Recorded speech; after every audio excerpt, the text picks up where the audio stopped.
Je vois qu'on a toujours des épis, hein. Salut mes loulous, petite vidéo pour vous montrer comment se passe une journée au shop, sachant que ça change à chaque fois selon plein de facteurs.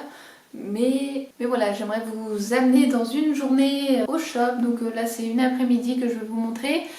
L'avant, plus ou moins le pendant et l'après séance de tatouage. En espérant que ça vous plaise, et n'hésitez pas à laisser un commentaire pour me dire ce qui vous a plu ou pas, ce que vous aimeriez voir d'autres sur la chaîne. Et merci, salut! En général, j'arrive au shop, donc quelques heures avant mon rendez-vous. Je commence par allumer toutes les lumières, les petites lumières du shop. Donc j'ai mes petites lumières un peu partout, ma pierre de sel, ma petite cheminée électrique. Ensuite, je fais un coup de ménage. Alors, soit je le fais le soir après mon dernier rendez-vous, ou le lendemain quand j'arrive. Souvent c'est le lendemain parce que le soir je suis complètement vannée, donc je nettoie juste mon plan de travail avant de partir et je range un peu. Donc voilà, donc le matin, petit coup de nettoyage un peu partout. Puis j'installe, je remets tout à sa place, j'installe mes tapis, mes chaises, etc. J'ai aussi des petits chaussons que j'ai achetés pour mes clients et clientes.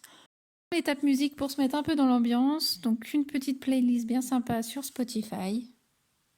Je me fais soit un thé, un café ou quelque chose dans le genre, donc là c'était un café parce que j'en avais besoin.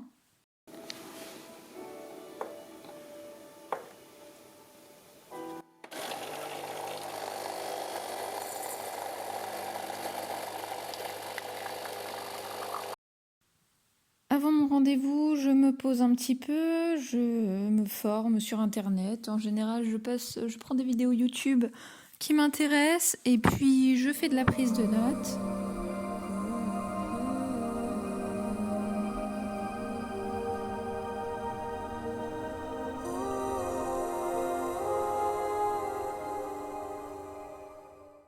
Vient le moment de préparer mon plan de travail. Donc après avoir nettoyé bien sûr mes surfaces, donc ma table, ma desserte, etc., je commence à mettre tout ce qu'il faut pour mon futur rendez-vous, donc les protections de mon matériel, sortir mes encres, mes aiguilles, etc., pour accueillir mon client ou ma cliente.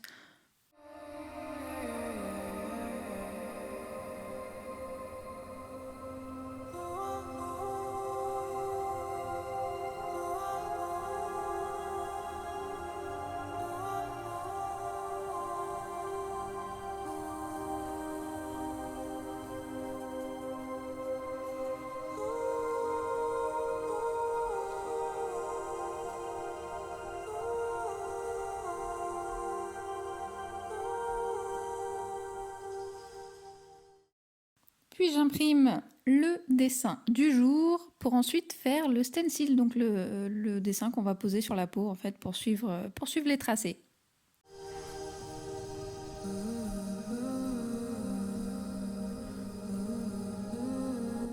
Donc j'ai pas pris de vidéo de ma séance ni de l'accueil de ma cliente parce que je suis pas encore très à l'aise avec ça. Ça viendra avec le temps. Donc voici des photos de la première étape du projet que nous avons fait ensemble. Donc il n'y a que les contours qui sont faits. La prochaine fois on fera une séance, voire plus, pour faire tout le remplissage. Donc ça va être tout en couleur, ça va être super chouette. Ma cliente a été une warrior comme pas possible. Elle n'a pas bronché une seule seconde. Donc bravo à elle et vraiment merci pour me confier des projets aussi gros et aussi chouettes. Tout en couleur bien sûr, je m'éclate. Et à la fin de ma séance, après avoir accompagné ma cliente, je nettoie donc mon plan de travail qui, comme vous le voyez, est en bordel, comme d'habitude. Donc voilà, il faut faire un bon gros coup de nettoyage là-dessus, de désinfection, de tout ça. Et une journée de tatoueuse ne se termine jamais sans avoir du stencil partout, donc sur les mains, sur les ongles, souvent sur le visage aussi, et puis les habits. Et je ne vous parle pas des moments où l'on fait exploser de l'encre partout et que ça ne part pas au lavage. C'est pour ça que quand on tatoue, en général, on met des habits moches. Et là, je me pose un peu, je prends un chocolat chaud avec des petits cookies maison, cookies vegan, en postant une petite story Instagram, histoire de montrer ce que j'ai fait aujourd'hui.